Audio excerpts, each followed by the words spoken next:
Hello and welcome. You are listening to Tipsy Tolstoy, Russian literature for the inebriated. I'm Matt E-Ink Tablet Gerasimovich. And I'm Cameron Lalana, who prepared for this episode by eating Bruderbrod and drinking white wine. That is incredibly thematic.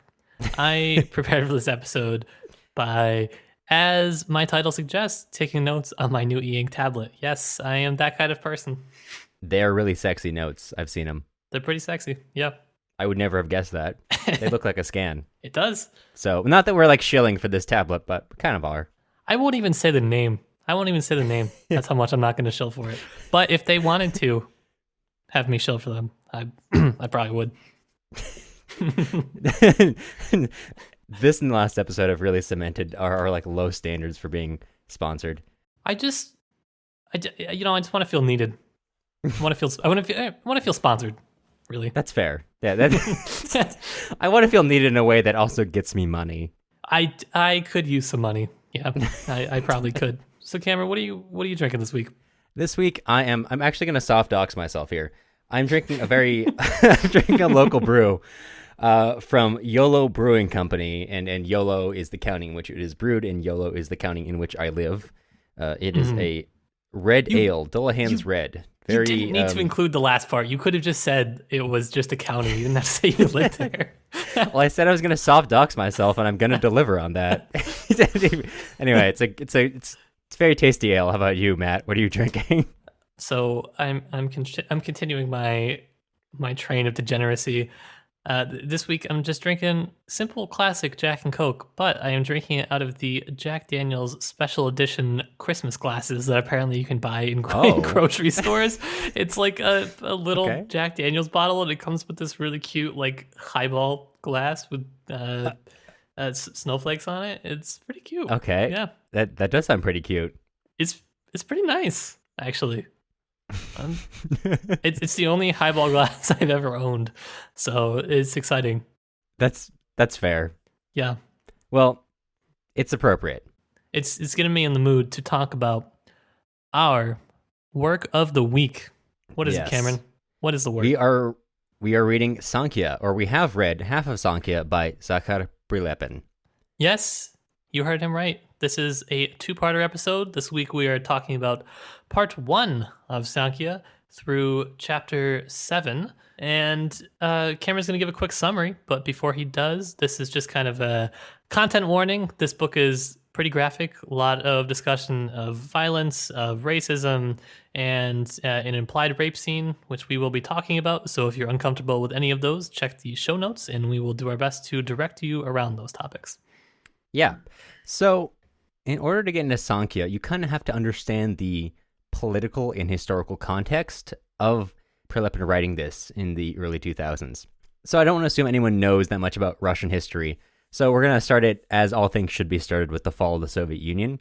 I would talk about some of the reasons for that, but there are a lot of economic, cultural, political reasons for that, and depending which ones I cite, I will get yelled at on the internet. So also, I'll yell at you here on the podcast if that'll make you feel better.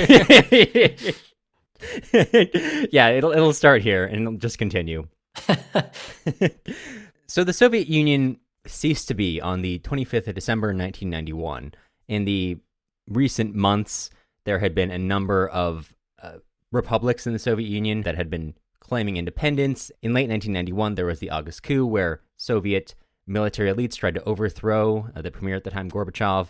And once that failed, there was another parade of secessions. And eventually, Gorbachev basically resigns. He declares his office extinct, and he hands over the powers that remain, which are essentially in Russia at that time, and he hands that all over to Yeltsin. So on 1991, December 26th, Russia officially begins to exist again. Now, the government of this new Russian republic, Yeltsin and his cabinet, are full of liberals. And when I say liberals, I don't mean that in the liberal-conservative divide. I mean like economic, political, overall small L liberals who believe in capitalism, more or less. And in this new system, Yeltsin and his cabinet wanted to lead the Soviet, or the former Soviet Republic, which is now Russia, into economic success, like they had been seeing in the West after the kind of opening of the country through glasnost in the late years of the USSR.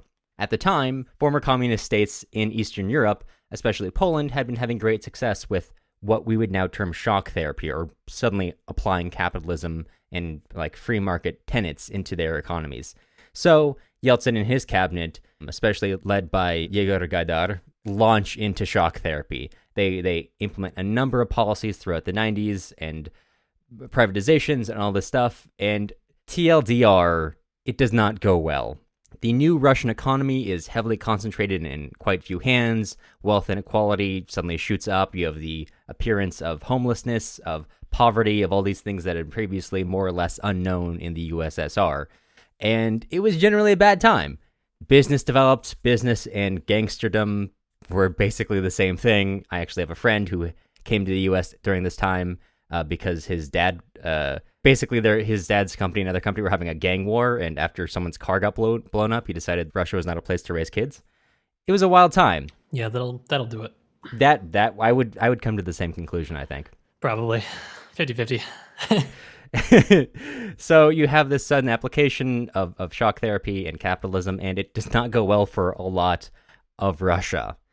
And in the early 2000s, once you have sort of a settling of this, we move on from Yeltsin to Putin in 1999, and things are settling down, but they're not really good. Society is stricken by this sort of malaise because they are now the inheritors of a failed empire. The economy is still not good. A lot of people are still suffering from the violence, the deprivation in the 1990s, and people are feeling like, did we do the wrong thing? Maybe we didn't necessarily like the USSR, but it appears that what the West promised us was kind of a false promise. We didn't get the wealth. For the most part, some of us got a lot of wealth, but for the most part, we did not get the wealth we thought was somewhat ubiquitous in Western countries. And suddenly you start to see a lot of political parties of varying elements pop up. And an adherent of one of these most popular political parties was Zakhar Prilepin, who was born in 1975, spent his early years in the 1990s working as various things, working in OMON or riot control, as a guard, as a janitor, and later fighting in both the First and Second Chechen Wars.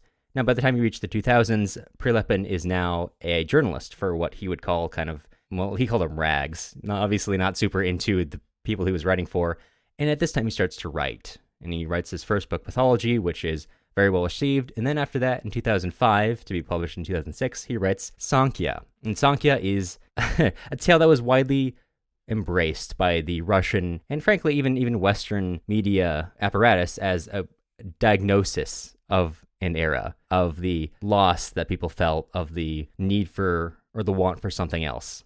And it was maybe a little bit more instructive than a lot of people thought it was meant to be, but we'll get into that in a little bit. Matt, how did you react to this book? You read this for the first time within the last year, I think, right? Yeah, so I read this probably in March-ish. Similarly, when my world was coming to an end because of the pandemic, and I was finishing my last semester of my undergraduate. So that was when I first read this, and I probably wasn't in the right space to read this. I didn't really think too much of it, I don't think. Really just trying to be done with school is what I was trying to do. That is trying to be done with school before I go on to many more years of school. Yeah. And so this was the first time that I had really sat down and gave it probably a fair chance of a read, I think. And I liked it. I definitely liked the first half, probably more than the second one. If I'm remembering correctly, the first one it touches on a lot more themes that were relevant at the time. I think that the the second half is kind of much more violent, and we'll get into it next week, and it'll still be this will be a great episode of the podcast that you should definitely listen to. But first episode, the first episode of the podcast is covering the kind of, I guess, like you said, the diagnosis, kind of what's wrong through the eyes of a young adult in Russia. How did you feel about it? I think I had a little bit more of a positive response the first time. Not positive like I agreed with Prilepin. I want to say right now I don't. I don't necessarily know if we need to say that, but maybe. So Prilepin as a writer is partially diagnosing some of the malaise that especially a lot of young men at this time are feeling in Russia. And this was really interesting to me as a political science student.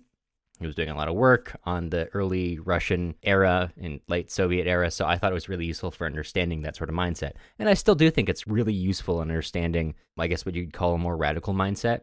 Maybe. Yeah. Yeah. So I liked it from that perspective, and I still do really like it from that perspective. But, as a book itself, it definitely, there are rises and falls and points when it is generally quite good. And then I think, as we'll talk about, some points when it gets really quite awful. Yeah, I think in terms of like the value of the prose as a writer, like that's not really why people read this book. I think it's more of the feeling of the book overall. But that being said, there are some chapters that have really excellent writing. And then there are some chapters that read like a Wattpad novel that I would have read when I was 13 years old and are just like really, really bad. But we'll sprinkle some of those in there to lighten up the episode. Yeah. Let's get into Sankya. So I'm going to do a brief summary. I guess I'll probably do a chapter by chapter. That's just kind of how my notes are organized. And I'll save kind of the discussion for Cameron and I at the end. So chapter 1 opens pretty abruptly. Sankya, Sasha, really as he's known throughout the book, is with his political party at this rally. He's part of this party called the Founding Fathers, and they're at just kind of this yearly yell and scream kind of rally. It's one of those rallies where like there are actual people trying to speak and talk about things, but the radical group that he's associated with, the founders, as they're known colloquially, really they start a little kerfuffle to say that lightly. Yeah, they they're yelling, they're screaming, they're disrupting, they're picking up parts of the fence, they're throwing it at the police. And so eventually there are 3 agents of OMON called in. That is the like Russian, like, I don't know how to describe it, like special police almost, basically like riot police, or very heavily militarized police force. They come in dressed all black. They've got extensive weaponry, access to basically everything. And they're a really faceless kind of figure throughout the book. None of them really have any personalities per se. And they are able to skirt the law because nobody really knows. No, well, by the time they get called in, it's pretty serious. So the government kind of, doesn't really care how they take care of the situation. So that's something we'll see, especially throughout the first part. I think you and I ran into Oman when we were in Russia. Did we? Maybe I'm misremembering this, but I remember there being Oman guys at that hockey game we went to where there were like 8 types of security. Well, that's very possible because I remember at that hockey game, like this little kid in front of us tried to get past this old like grandpa who was sitting on the aisle seat, and the grandpa yelled at the kid for disrupting him watching the hockey game, and then the kid's dad yelled at the grandpa, and they started kind of yelling at each other. And that's one of those situations where you're gonna need that's where you need a precise application of police brutality. Yeah. So yeah. So I mean, possible. Yeah. Anyway. Yeah.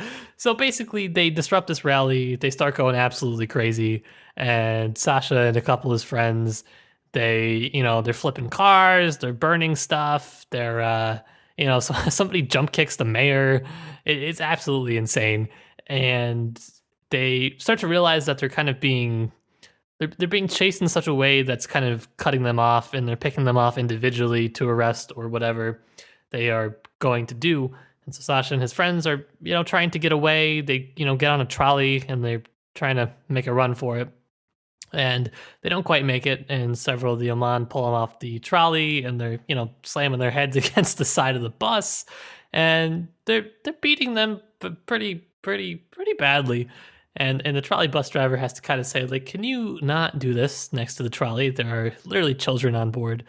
And so eventually kind of what happens is when the police catch up with them, the OMON kind of leaves them alone, leave them to the police. And the police they don't really want to deal with it. They don't want to deal with the paperwork of what would happen if they book them or put them in jail and they have sustained all these kind of injuries, because they're afraid that it'll kind of get out to the media, which is media in this still has like some influence. They're worried that, people are going to be outraged by the way that they've treated the kids, even though they were, they were burning cars and whatnot. And so they let him go, basically. And it's kind of something that we'll see throughout the next couple chapters whenever the police are involved. Like, the level of punishment depends on the level of accountability and the level of, do I want to fill out the report that I'm required to fill out? So, and how much do I hate the people that you've done a crime against? Yeah, that is part of it later for sure. So chapter 2, to I guess kind of escape some of the heat from this last rally that they had disrupted in Moscow. Sasha goes back. He goes back to his village. I don't think it's ever named where he actually lives. It's just not Moscow, basically. Not a very big city. And so he goes home, writes a note to his mom, says, all right, I'm going to go to my grandparents' village, which is even further out. And this is probably my favorite chapter personally. It's a really interesting one, the way that Sasha kind of experiences his grandparents' village, because I think that's also where he was born, if I'm not mistaken. Yeah, born and raised, I think. Yeah, so he has he has an actual relationship with this village that doesn't come off the way that you would expect it to. So this whole scene basically is Sasha trying to, the way I read it was he's trying to kind of connect with his youth, which is normally a really happy time for most people, and he's completely unable to. His grandpa is on the brink of death. His grandpa basically begs him to stay just a little bit longer in the village so that he can help his grandma bury him, because there are no men left in the village because everyone's dead. And Sasha kind of, he goes out for a walk one day. He goes down to the beach where him and his dad used to go as a kid, and everything's dead and dying. It's weeds. The water is sludge, and just everywhere in the village, like everyone's dying out. There's this really extensive backstory on Sasha's dad and his two brothers, how they both died from alcoholism, his brothers from crashing motorcycles, and his dad just from drinking. And his dad's brothers were also drunk when they crashed those motorcycles, though. Yeah. So it's really quite sad the way that he kind of has to, I don't know, it's in most of us, you go back to where you grew up, it's happy memories, but for Sasha it's really not, and he has no real relationship with his past. His grandpa and his grandma, they were really thinking, I forgot the exact quote, but kind of they were saying that, we hope that our children would eventually be buried next to us, but instead they've taken our places. So they've watched everything that they've brought into the world more or less die. The country, the people, it's really sad. And so Sasha, he also has a moment where he's kind of looking at the family photos on the wall, and he's thinking, like, when his grandparents die, he's going to be the last person that has ever seen any of the photos that are on the wall. Not even just the photos of his family, but kind of like the peripheral people that are in them, the way he's thinking about them just being kind of lost to time, and the next people coming in and throwing out the photos. It was a really good, I thought this was probably the strongest chapter of the novel, for me at least. Yeah, no, I can see that. It, even beyond what Prilepin intends, it is a pretty dire diagnosis of the problems of provincial Russian life. Yeah, I think you get the gist of the story through this chapter, and if this was just a short story, I feel like if you had to pick one of the chapters, this really gets to the root of it, I think. But this, however, is not a short story.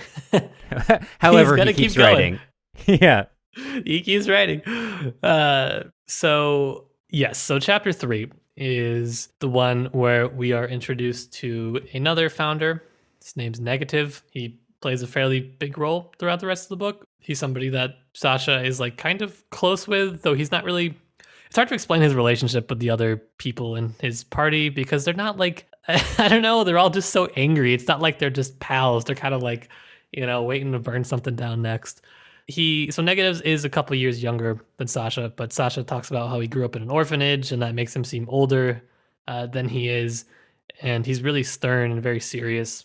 And so Sasha and Negative and his two other friends, Venka and Rogov, come to his town to evade the police in Moscow because they're trying to lay low after the protest. So Sasha's trying to figure out, okay, where do I take where do I take all of these like tough looking guys from my radical political party? I know, I'll take them down to the local university, where Sasha talks with Professor Bezeltov, so Sasha's dad was a professor. So Professor Bezeltov was one of his students, and he was friends with Sasha's father. So Sasha has a standing invitation to come talk with him kind of whenever he wants. They meet up at a cafe because he doesn't want to talk in his office. And there's a pretty long scene where they're talking about politics. Generally, specifically, Bezeltov is trying to figure out, like, okay, what do you want? And this is something that comes up throughout most of the book is, okay, you're sitting here, you're burning stuff. What do you want to come from it? What is your ideal vision for Russia? And neither of them can really see eye to eye, I don't think. Bezeltov, Sasha feels like he has this really kind of almost spiritual approach to it. Bezeltov is really like, he exemplifies the liberal view, I think, in Russia. And Sasha talks about kind of the ethnic quality of Russia and preserving, what is Russia? He boils it down to ethnicity. That's a really big thing for him. And a really big thing for the rest of this chapter. They kind of decide, what, nothing's going to come from this. So Bezeltov and them, they split ways, and they go to just this crappy little bar on the outskirts of town. And they're talking with an old, like, Afghanistan army vet, and he also kind of says, like, okay, he presses them in a very similar way and says, okay, what are you going to do for me? What is your party doing for me?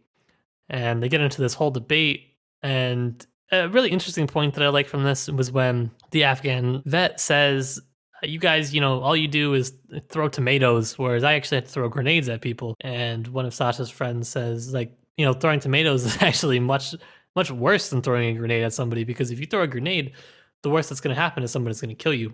Whereas after I throw a tomato, somebody's going to come and beat me to the brink of death, which is, it's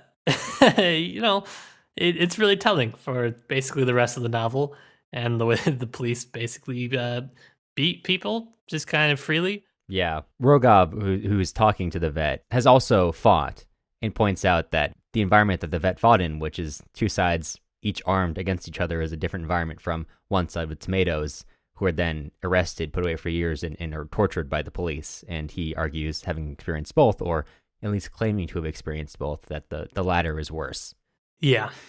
So that's kind of their, that's their thought on it. And the chapter ends in kind of interesting way, also still a very telling way. They go to a marketplace, which is normally run by people from the Caucasus, and they do not like those people because they are really big into the idea of ethnic purity in Russia, and really supporting, like, Russians, meaning specifically not people from the Caucasus, who are not thought very highly of throughout Russia after the fall of the Soviet Union. And so they are kind of like reenacting an offensive play of people in the Caucasus, and there are some Caucasian men who see them, and they get into a fight. Basically, Sasha and his friends are about to get beat because there's more men from the Caucasus that are coming to join this fight, until the police show up, and they arrest everybody. They don't hold them for very long. But one of the interesting parts of the book was at the end of this chapter when the policeman lets them out. And he basically says, like, hey, I would have picked a fight with those worms too if I was you. And Sasha, like, not that he, I guess, disagrees with the policeman so the point he takes issue with is not the point that a normal person probably would have taken issue with. It's not that he's dehumanizing the people from the Caucasus. It's the fact that he thinks he's on the same side as Sasha. And Sasha does not like this because he doesn't want to be on the same side as the police, as anybody that's representative of the government or the state, as broadly as you can think of it. So he's just kind of, disgusted by that. And that's kind of where the chapter ends. Chapter 4 is a pretty somber one. It's hinted at throughout the first 3 chapters. Sasha's kind of talking about his father after he died and how he had to bury him, which was a complete disaster because Sasha's grandparents' village, where he went to bury them, can only really be accessed in the summer because it's so remote. The roads are so bad that unless you have a really heavy-duty tractor, you can't really get out there. So him and his mother, in the winter, they hire some guy in his bus or his truck to take them and his dad in the coffin out there. Sasha's dad has no friends that are willing to really help him except for Professor Bezeltov, who's the only one that goes and helps. So Sasha has this kind of interesting relationship with him throughout the book as kind of the remaining link to his father, but also somebody who he now resents because of his politics. So basically, as you might imagine, the truck, bus, whatever, it can't make it out there. The guy says, he gets to a point and he says, I can't go any further. We're going to get snowed in.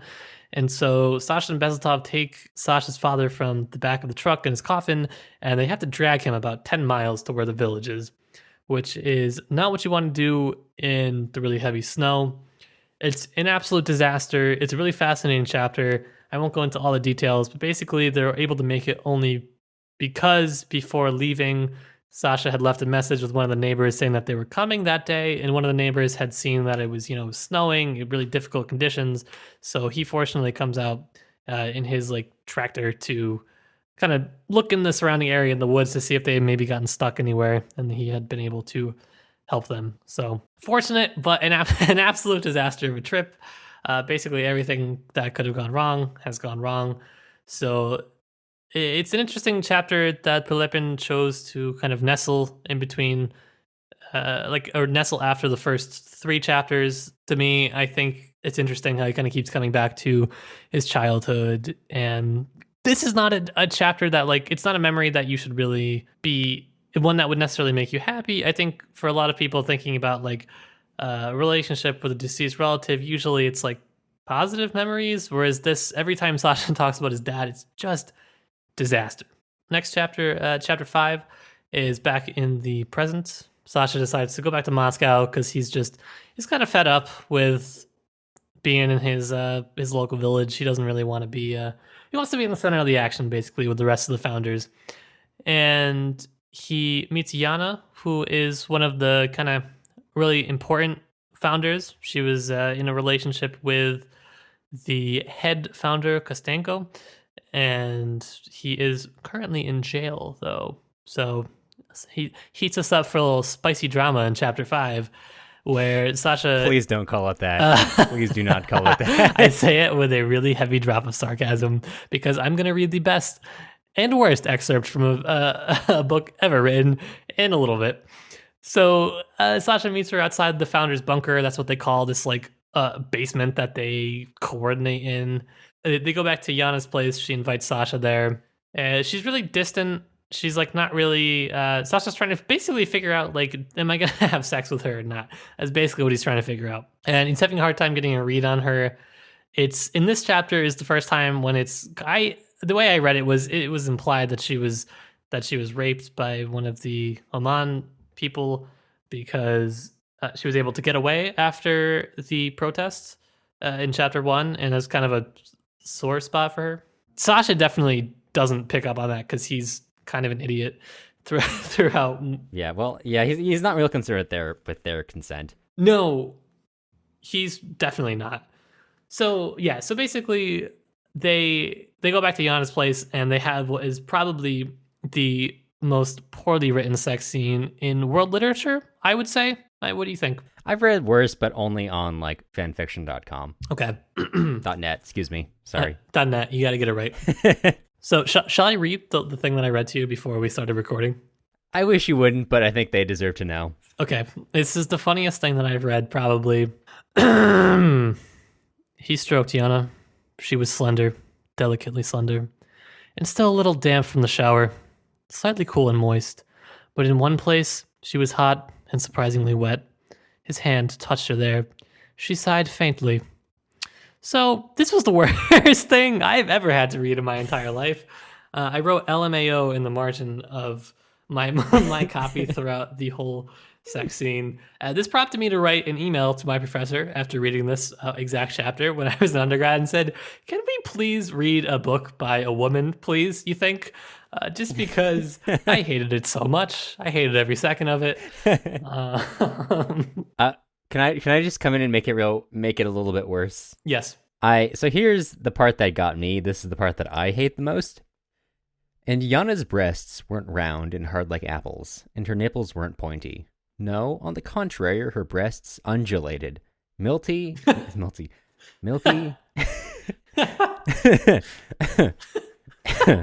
Milky Small, childlike, soft and almost nippleless, only pink semicircles. But when she was dressed, her nipples seemed sharp, defiant, flashed through Sasha's mind. Now, what the fuck? I am not sure if Sasha, to this point in the book, has ever met a woman, if Prilepin has ever met a woman.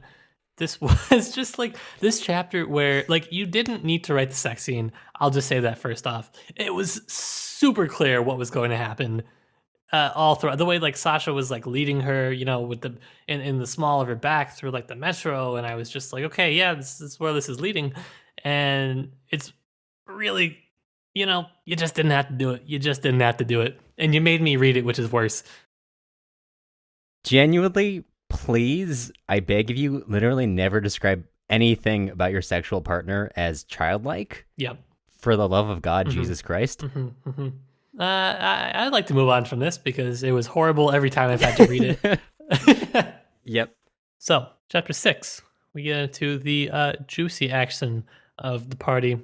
Yana asks Sasha if he has any friends that he know that might be up for some sort of mission. So Sasha enlists his friend Negative back from all the way in the beginning of the book for this mission. He has to go home to get him, and then he comes back to Moscow. And so basically, the party would like Negative to go to Riga to seize an observation deck in a central square to protest the government there that is bringing criminal charges against Russian World War II vets living in the country on the anniversary of the victory of World War II, the Great Patriotic War. And so here you kind of see they're trying to advance their, or bring attention to, I guess, this like, it's hard to, I don't know, I don't want to call it like nationalist agenda per se. It totally is. But, you know, so that's basically what they're trying to do. Basically, he goes and does just that. It's not that exciting of a chapter, I don't think. I don't know. You got anything else in this chapter? Or just like, this kind of sets up some stuff for later chapters where Sasha himself shows that he wants to be more involved, that he actually wants to be involved in the same operation that Negative is. He asks Matvey, who is now the leader in Kostenko's absence, if there's anything else for him to do. And Matvey says, yes, but hold on. And also kind of the chapter where Yana confirms, or at least heavily implies to Sasha, that the reason why she escaped being arrested, like about 90 other founding fathers in the first chapter, was because an OMON officer had raped her, and then asks him to leave her alone, basically, because he's been kind of almost openly lusting after her for this whole chapter, and is kind of expecting her to reciprocate, and she is basically like, no, and then walks out. Now, I do want to bring this up as we go into chapter 7.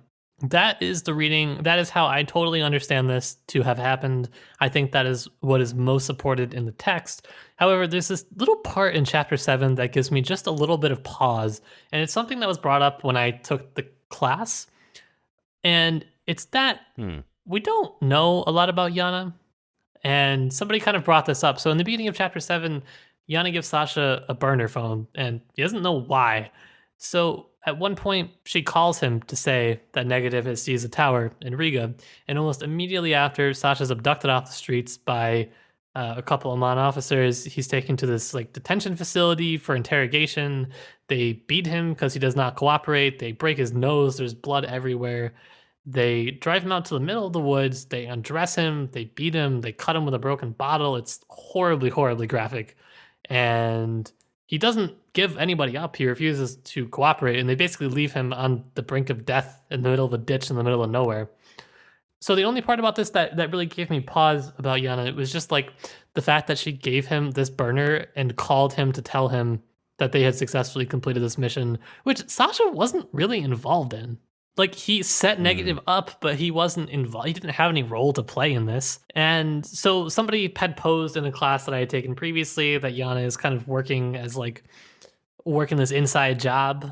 I don't know, like, if they didn't really necessarily talk about like whether or not she was raped. It was just like her role really was like as an informant, more or less, and that's why she's able to evade kind of some of the consequences. It's interesting because it ties up some of the things that aren't really talked about ever again, like the fact that she was dating Kostenko, and like I don't know, there's just like a lot to it. And it's not to say that the two necessarily couldn't have happened, like they could have both very well happened.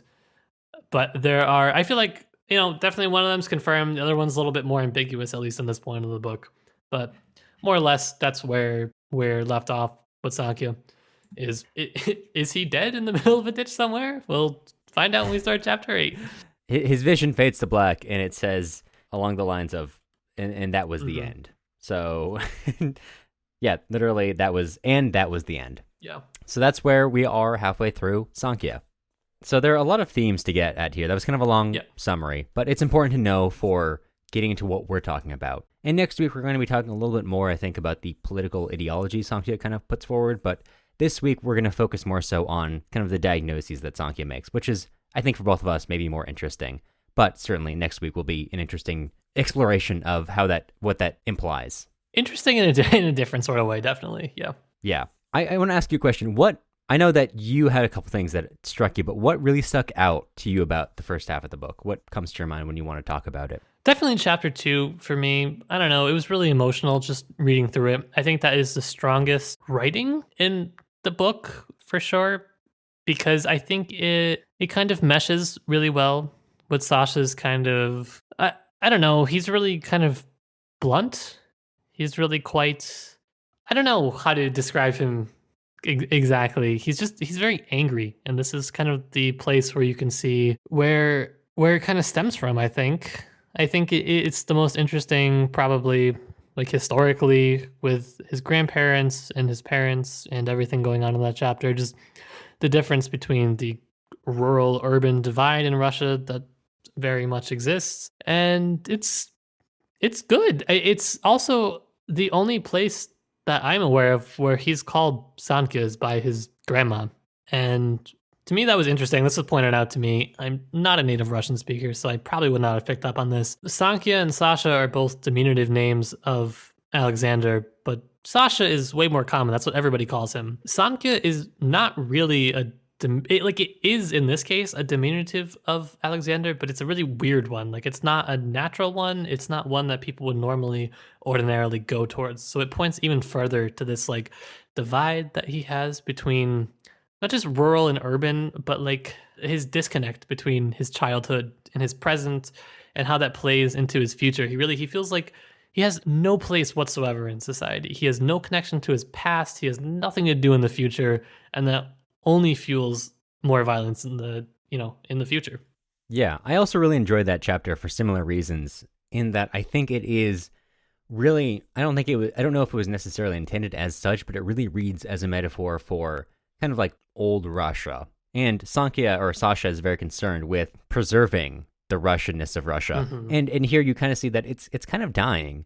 The village is mostly dead. Almost everyone who is in the story, with the exception of his grandparents, a lot of the people that Sasha knew growing up are all dead at this point. And at one point, Sankya's grandfather probably says the saddest thing I read in the book, which is that when he's wondering if there will be any men left to bury him, he mentions that he was there and almost all of the boys in the town were born, and he was also there to bury all of the boys in the town. And now there's no one left. Yeah.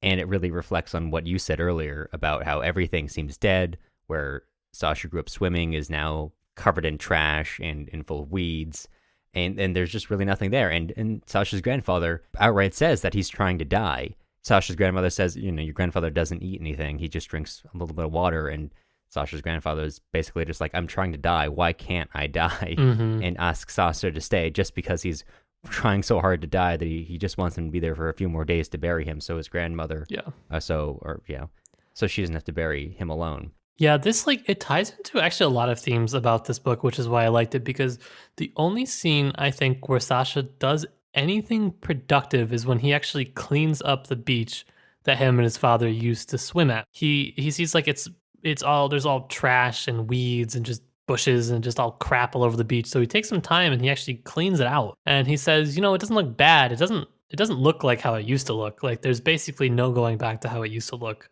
Mm-hmm. But it's okay. And so there's this frustration because he knows that I think he knows that there's no going back, there's only going forward. But he almost doesn't have anything to really completely tether him to the past, and certainly really nothing to look forward to going forward. And so this idea of like this is the only productive thing he does throughout the book is interesting, because when he's talking with Bezletov, there's this one line which goes hundreds and hundreds of years back in Russian literature where he says, "Why are you destroying the city? Did you build any of this?" Or maybe it was a police officer that said this to him. I can't remember. And they respond, "What do we build? What are you talking about?" And this idea of like building versus destroying, it goes back and back and back. The most famous instance is probably Fathers and Children by Turgenev, where that's kind of the main gist of it is, do you build or do you destroy, and then figure out whether or not to rebuild? And one of the characters says, basically, it's not my job to rebuild. My job is to destroy, and then somebody else will figure it out from there. And that is exactly what Sasha and his friends are trying to do, I feel like. Yeah, actually, I want to get deeper into the Bezletov conversation, because for me, that is kind of the thesis statement of the book. Yeah. But before we get there, I just want to say the one last thing about the village, which is that it also shows the divide between the old Soviet way and the modern Russian era, where Sasha's grandfather was a soldier in the Russian army during World War II. He was captured, he survived, he showed model behavior. Even before that, he was the model tractor operator for his entire region. He is like what the Soviet Union wanted you to be. And now here he is at the end of his life, all of his children dead, wanting to die. And when he and his wife ask Sasha, are you working? And Sasha says, well, working for the older generations like them meant plowing the fields or doing some kind of hard labor. And for his generation, doing that kind of thing was indicative of someone who was basically economically unstable, that they were not doing well in life. So this exact same type of work, which was once prestigious, is now indicative of someone who is not doing super well economically. Yeah. Though I'll say Prilepin doesn't let you just have that. He doesn't just say like that. He doesn't let you say the Soviet Union was the better way to go, because he does clearly point out the way that Sasha's grandpa was a prisoner of war during World War II, and he wasn't allowed to be a member of the Communist Party because he was a prisoner of war, even though he was this like model citizen, a model tractor operator. And so it's interesting. It goes like even further, where I think Sasha kind of like, he doesn't really have any connection with that, you know? He doesn't. There's a point where he talks about the collective farms, and he says, I meant to ask my grandma how all that worked. I don't really get it. So he's just like, I don't know. He's not the deepest thinker for sure. No. And that is actually really relevant to his conversation with Bezletov. And I really want to get to that, because I think that's really indicative of what Prilepin is trying to say in this book. So, like you said earlier, Bezletov is kind of representative of liberals. Actually, in the book, one of the other characters, Rogov, calls Bezletov a former liberal, one of the ones who had created the modern situation they're in. But basically, when Sasha and Bezletov have their conversation, Bezletov is asking Sasha, like, well, what do you want?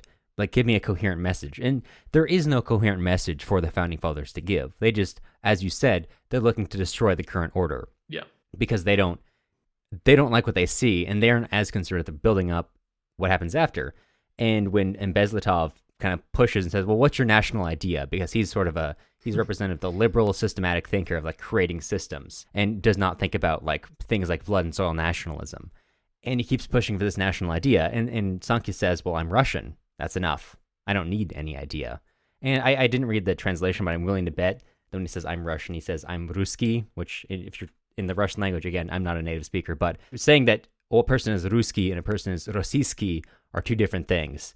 And I would willing to bet that he said Ruski, which is a more restricted definition, which is only ethnic Russians, rather than Rossiyski, which means like citizens of Russia, which is a really important difference here, in that he is really focused, he being Sasha, is really focused on the need for Russian ethnic people to have like their soil, to be living on it and to keep existing. Where Bezletov, he doesn't like the fact that Sankya keeps talking about the Russian homeland. At one point, when Sankya talks about the need for a Russian homeland, he says something along the lines of, wow, Russian homeland? There's no need for those kind of words. Just wow.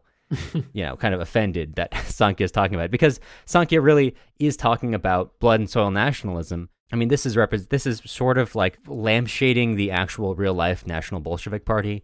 especially when the Afghan vet that you were talking about says that they kind of ape Nazism in a way. Yeah.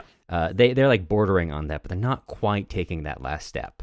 Although at least they say they're not, but we can kind of talk about that a little bit later. How they kind of are existing in this interesting space where they both do and do not engage in straightforward blood and soil nationalism. Yeah, I think, well, that's stuff like right after Sasha says, I'm Russian, that's enough, I don't need any national idea.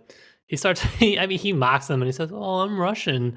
But what are you going to do with the non-Russians? That's immediately where he jumps to. And that's not something Sasha, I don't think, really thinks about that much. But when he's in like this next chapter, it's inviting you to think back to this conversation where Sasha he's not thinking about that. He says, listen, Professor, no one's talking about doing anything with the non-Russians and you know it. But the interaction that he has with the men from the Caucasus right after when he gets into a fight with them shows that like he does have this deeply ingrained, he doesn't like them. Bezletov, I think, asks him something that he's not really willing to consider that deeply because he doesn't have a very deep understanding of the world. He really describes Kostenko and the other founders of the founders and really says how they describe the world in terms of black and white, in terms of childish language and like a primordial, as if you were to be a 1-year-old child just learning about the world for the first time. It's very black and white, magnificent, terrible, kind of almost childish language. Yeah. And so Bezletov is, when he's making fun of them, he is like talking about how they do not have a bigger idea. But at the same time, Bezletov I think he's written in a way that's purposefully kind of meaningless because he outright says after this part that like Russia's dead and we are here to steward its soul, basically. But we need to like look towards sort of a spiritualism to maintain that. And like, look, there are Russian communities all over the world that maintain their Russianness. And he points towards Jewish people specifically as a community that has existed for thousands of years prior to the existence of the state of Israel without a state. And they are still a coherent people. And he's like, well, that's kind of what Russia needs to do. We are a dying state, but the Russian spirit still exists and it will be preserved. And then Sankya responds, even just a few pages before, he says, as you pointed out, no one's talking about these ethnic minorities. He said, where will Russian culture be preserved? In the country that will be extinct in 30 years, populated by Chinese and Chechens? Clearly indicating this sort of, unease about immigrants coming into Russia. It's still really persuasive. Like, it's not persuasive, pervasive in Russia. Like, even my host mom, when we were abroad in St. Petersburg, she really did not like people from Central Asia. All the prejudices that are in this book were brought to life off the page for me in front of me on a nightly basis when we watch the news or whatever. So it's not just like it's in the book. That's why I think this is that's why it's such an influential book, because it does capture something that's definitely there, whether people want to acknowledge that or not. And kind of as a wrap up to your point about this, the founding fathers almost like childish view of the world, although I think not calling it childish as it's immature, but purposefully black and white, is really exemplified by Rogov when, after Bezletov leaves, Sasha, who is clearly feeling not confident about the situation, turns to Rogov and asks him what he thinks about it.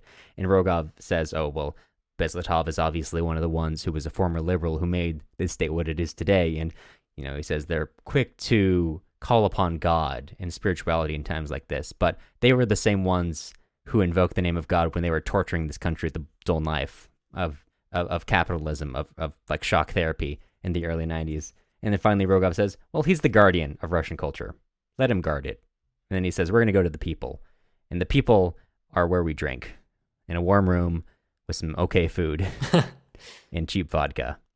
So it kind of re-exemplifies that they are kind of exhibiting this sort of, not intellectualism, which is almost like a way of just getting away from the problem, where they are kind of represented as, well, we're getting right at it, and we're getting right at the heart of the issue, and we're not necessarily putting the deepest thought into it, but you don't need to, because we have soil and that's enough. And I actually want to quote from a couple chapters later where Sasha thinks about when he comes back.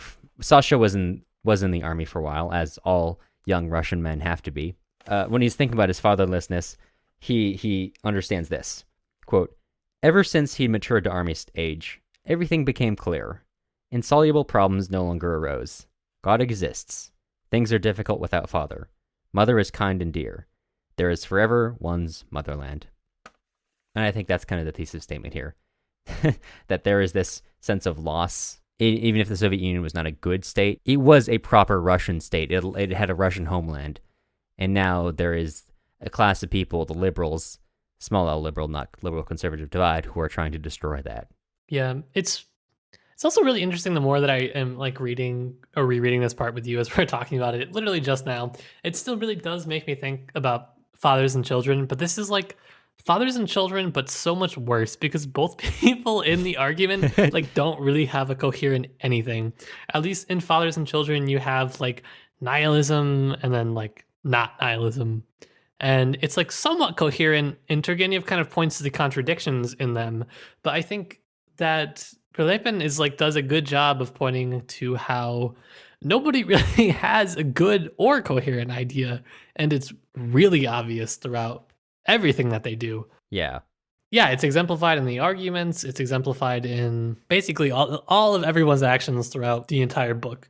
And that just leads to, like you were saying, because of this loss that they feel and this state that they've never had, it leads to a situation in which there is a group of young, angry men and women in Russia, and they don't know what to do except to flip cars and burn stuff. Yeah. And Bezletov tells them you're going to let loose enough blood to drown half this continent. And later on, Rogov says, well, it's more honest to kill your own citizens than to bomb children of other countries. Oh, yeah. This was an interesting... I like this. This is an interesting part. Yeah. I thought that was a really interesting line where when Sasha's like, really? And Rogov says, well, yeah, it's a sort of truth-finding. Yeah. We have citizens of our country killing citizens of our country. And he uses the example of like decolonization as like truth-finding. That means that we have two groups of people who have two opposite sides of truth. And in killing each other, they're attempting to settle on like the ultimate truth, on like that sort of truth finding, which is an interesting idea.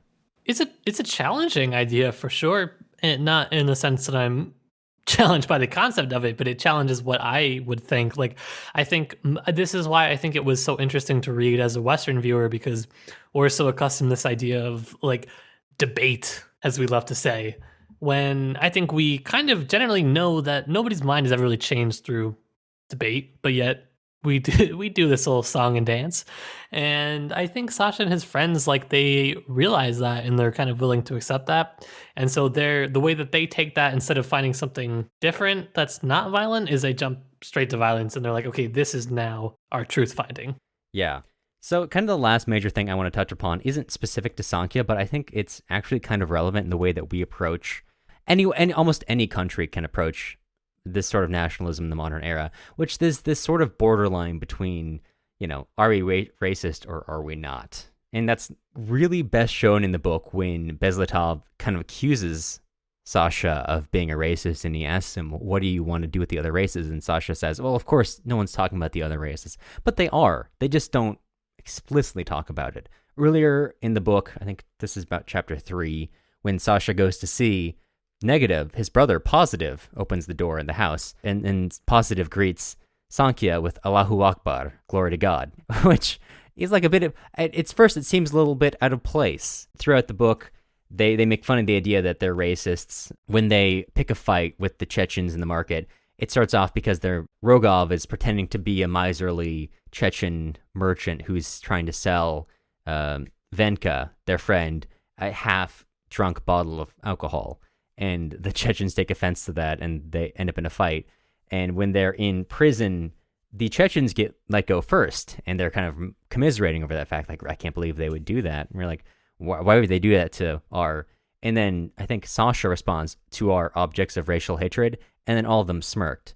And I think what they're trying to apply there is like, oh, everyone says like, this is our object of racial hatred. Like, isn't it funny that they think that? Even though it's obviously true, but it's not something that they among themselves admit to. It's like lampshaded, where they kind of take on the phrasings of, yeah, maybe among Chechen people it might be a common greeting to say Allahu Akbar, to like, just glory to God when you see your friend. That is an innocent phrase, but they're attaching on to these cultural signifiers and also making fun of the idea that they could be racist to kind of separate themselves from the fact that they actually are very racist, that they're worried about Chechens and Chinese taking over the country and replacing them, that when they are let go because the police officer says, oh, I would have jumped those black ass worms too. their objection to that is we didn't jump them. They started the fight. And Right. the cop is like, sure. Yeah.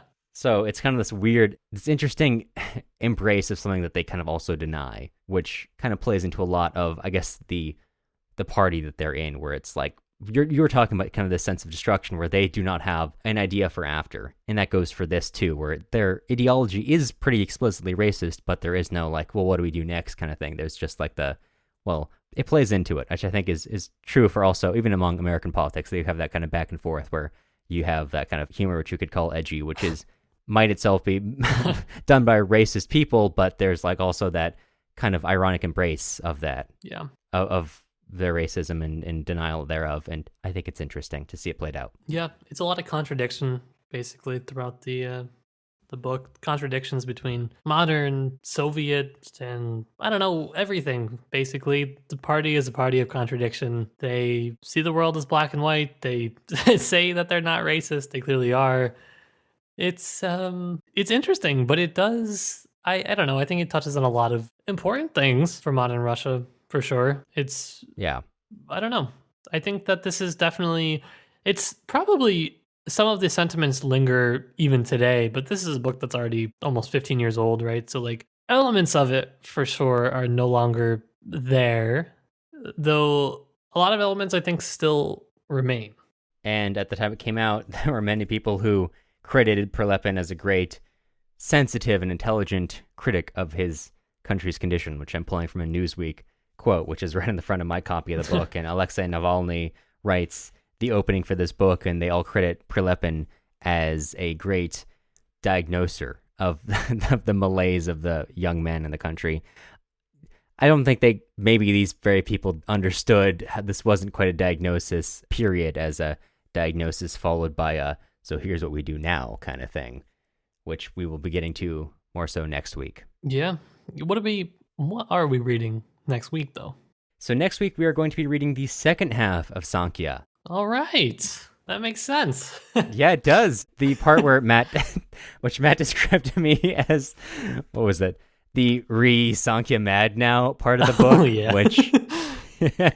Which, yeah, is basically true. This is now the logical conclusion of what the first half of the book has set up. And it is a little bit less, as Matt talked about earlier, perhaps intellectually stimulating. However, I think it's essential to understanding the point of this book as sort of a treatise on what to do with this modern era. We'll also be talking about what has happened to Prilepin today, which is really interesting and maybe is something that might cast sort of this book in a different light as the Russian political situation has developed over the years. Yeah.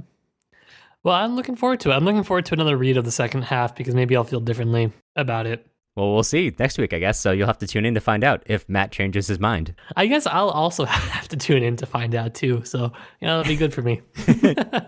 That's good. Good. All right, so Cameron, now that we're approaching the end of our podcast, on a scale of 1 to Yeltsin, how drunk would you happen to be? I would say my average is like a character who we only mentioned once in this entire podcast. I'm at about Ivanka, who is the group drunkard. How about you? Where are you at? I think I am not on an ideological position, but I think on a drunkard position of Sasha, where I say I don't like to drink, but yet here I am. And, I'm feeling good drinking out of my Christmas Jack Daniels glass right now. You're at the point of like Sasha's grandmother who's like, are you drinking? And he's like, not in the way you mean, but also she just casually pours her grandson moonshine after dinner. Just a casual village drink. Okay, well, you'll see us again next week. God, I hope. The music used in this episode was Soviet March by Toasted Tomatoes. You can find more of their stuff on toastedtomatoes.bandcamp.com and also on YouTube under the same username. If you enjoyed the episode, well, first of all, that makes us happy, but also grad school doesn't pay very well, so if you happen to have a few dollars to spare, you can find us on Patreon at patreon.com/tipsytolstoy. It'll help us buy the books we'll be reading in the future. If you're looking for other places to find us, you can also follow us on Instagram at Tipsy Tolstoy Podcast or visit our website, tipsytolstoy.com. You'll hear from us again soon.